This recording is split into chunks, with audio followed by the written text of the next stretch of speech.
Y están los números del INDEC, ¿no? Y el gobierno salió esta semana a decir, muy orgulloso, que los salarios le habían ganado a la inflación en todo el año pasado y una serie de gremios firmaron un comunicado diciendo, la verdad que no, si la inflación se mide bien, estamos por lo menos 15 puntos abajo. Parte de esos gremios es la Federación de Aceiteros, que conduce el compañero Jofra, que está en comunicación con nosotros. Gracias, buenas noches. Gracias por estar con nosotros.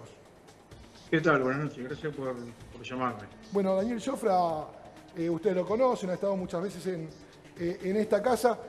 Daniel, te quería preguntar puntualmente por esto, digo. ¿La política está más ocupada de discutir cualquier cosa que la plata del bolsillo de los trabajadores? ¿O es una percepción mía? Mirá, yo creo que particularmente este gobierno y en general la mayoría de los políticos están preocupados para ver cómo acumulan plata en otro sector que no sea el bolsillo de los trabajadores. Por lo menos esa es la percepción y esa es la realidad que viven hoy los trabajadores y trabajadoras de nuestro país. Desde el momento donde hay un 53% de pobres, de los cuales el 40% son trabajadores registrados, donde cada vez hay más pobreza, donde cada vez hay más desocupados, donde los jubilados cada vez ganan menos, seguramente este gobierno está preocupado por otras cosas. Bueno, lo que ocurrió con el tema de la criptomoneda es un caso que muestra lo que es el gobierno, ¿no? Donde siempre mandaron a agarrar la pala, donde decían que el país se saca trabajando y te aconsejan meterte en un negocio financiero. Así que bueno, eso es lo que es este gobierno. Ahora, Daniel, cuando salió el índice de inflación de enero, dio 2,2. El gobierno festejó, hizo la cuenta interanual y dijo los salarios le están ganando a la inflación. Unos cuantos gremios, entre ellos el tuyo, si mal no recuerdo, sacaron un comunicado diciendo, che, esto no es verdad. ¿Por qué no es verdad? Mira, eso fue una inquietud de un grupo de compañeros y compañeras de gremios, de distintos gremios, en donde propusieron empezar a hablar de inflación, porque en realidad hay otro estudio que es de la Facultad de Itela, Sí. que no precisamente está a favor de la clase trabajadora, y que muestra otro tipo de análisis, en donde el año pasado, en el 2024, dio un 15% más de aumento, porque no es lo mismo los bienes generales que los bienes salarios. Claro. O sea, los trabajadores y trabajadoras de este país no consumen todo lo que consume el resto, o una minoría que son los más ricos de este país. Claro. Entonces nosotros también planteamos dentro de ese comunicado, porque la inflación, nosotros hace 20 años que discutimos el salario mínimo vital y móvil de acuerdo a lo que establece la ley de contrato de trabajo y el 14 bis de la Constitución, en donde vos le tenés que garantizar 9 necesidades con el salario, que son alimentación adecuada, vivienda digna, esparcimiento, educación, salud, vestimenta, transporte, previsión y vacaciones.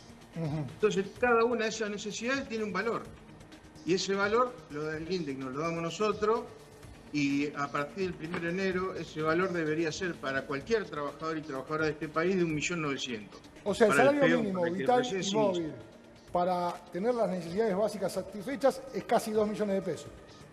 Claro, exactamente, a partir del 1 de enero. Entonces, nosotros planteamos de que, bueno, aquellos que discuten por inflación tendrían que saber también de que hay otra medición que es más real, que es la que tiene en el bolsillo de los trabajadores y trabajadoras, la que realmente representa las necesidades que tienen los trabajadores. Pero me parece que, creo que más allá de la inflación, que está mal calculada, que ese cálculo que hace este gobierno lo hace del 2004, y hay otro cálculo del 2017, me parece que lo más importante y lo más grave es la pobreza que hay entre los trabajadores registrados. Cuando hace 50 años uno buscaba trabajo para dejar de ser pobre.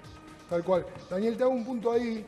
Daniel, ustedes tuvieron una asamblea esta semana, ¿no? Ahí en Rosario, por este tema, por el tema salarios. Sí, nosotros tenemos una negociación desde el mes de diciembre, en el cual las patronales se niegan a darnos un aumento, el aumento que nos corresponde, Nosotros estamos negociando conjuntamente con los compañeros aceiteros de San Lorenzo desde hace 5 años. Y bueno, no han ofrecido nada. O sea, el salario ellos consideran, por este tema de la inflación, de que nosotros superamos el año pasado el aumento, pues estuvimos por encima de la inflación. Y nosotros no cuestionamos el índice. Nosotros lo que decimos es que los salarios no los fija el sistema, no lo fijan las posibilidades que tienen las empresas o el gobierno de darle un salario a los trabajadores y trabajadoras para poder vivir dignamente, sino que consideramos de que hay que poner en discusión a la CGT también, en el Consejo del Salario, de cuál es el salario que tendría que ganar para cumplir con esas 9 necesidades. Daniel. Nosotros consideramos, por datos del INDEC, que el salario debería ser a partir del 1 de enero de 1.900.000 pesos para todos los trabajadores y trabajadoras de este país. Bueno, es una discusión que hay que dar, porque si los trabajadores no saben cuánto tienen que ganar y están detrás de la inflación, creyendo de que si le ganan a la inflación por 1 o 2 puntos, como hay organizaciones que aceptan ese tipo de negociación, van a creer que están bien, y no están bien, siguen siendo pobres. Dice, si vos le das el porcentaje de inflación a uno que gana 500.000 pesos, 600.000, 800.000, 1 millón, el 1, el 2% o el 3% seguramente le puede llegar a ganar esa inflación mensual que dejan de lado la de diciembre del 2023, pero que tampoco le va a alcanzar. Daniel, van a seguir diciendo o van a seguir eligiendo si tienen que pagar el alquiler, claro, si tienen que pagar la alimentación, si tienen que pagarle la ropa a los chicos, si lo tienen que mandar a la escuela. Bueno, esa es la discusión que hay que dar. Nosotros consideramos de que la discusión salarial es la que da el INDEC en su trabajo, que hoy está en 1.900.000 esas 9 necesidades. A propósito de esto que mencionás, Daniel, ¿ustedes ven un escenario de conflictividad porque el gobierno lo que pretende es un techo a las paritarias, valiéndose justamente de estos datos que está difundiendo el INDEC? Mira, nosotros hace 20 años que discutimos paritarias de estas características.